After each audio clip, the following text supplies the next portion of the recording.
in preparation for the first of all, Pinahahanda ni Pangulong Bongbong Marcos ang iba't ibang ahensya ng pamahalaan sa harap ng inaasahang pananalasa ng bagyong Pepito. Sa ulat kasi sa kanya ng Pag-asa sa situation briefing ngayong hapon sa NDRMC, patuloy ang paglakas ng bagyo habang papalapit sa kalupaan.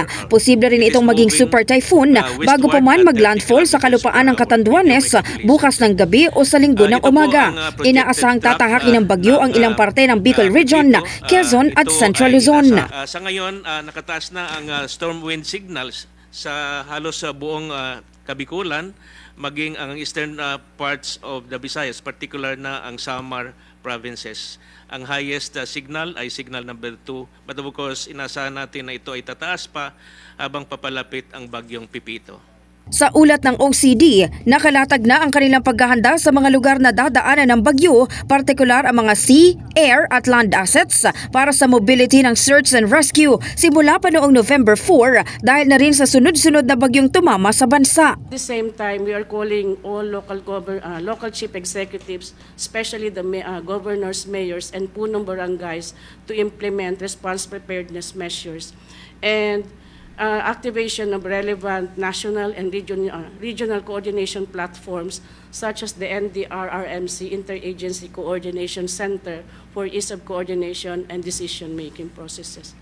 Ang DSWD naman, nakahanda na ang mga family food packs na ipamamahagi sa mga residenteng maaapektuhan ng bagyo at patuloy din ang kanilang repacking sa kanilang mga warehouses. We maintain a 1.3 stockpile nationwide, especially in Vismin. We're not dropping that. Then we're now utilizing 2 supply lines. Simultaneously, we're producing from Central Luzon, Pasay, and Cebu. But we're already getting our suppliers delivered to us pre-pack. So dalawa na, while we're producing, we're also receiving pre-pack levels. Partikular naman na pinatututukan ni Pangulong Bongbong Marcos sa DILG at OCD ang mga lugar na posibleng makaranas ng storm surge.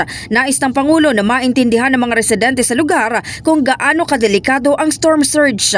Ayon kasi sa Pag-asa, posibleng makaranas ng hanggang 3 metrong taas ng storm surge ang mga baybayin sa Kabikulan, Catanduanes at Quezon. when there is a storm surge,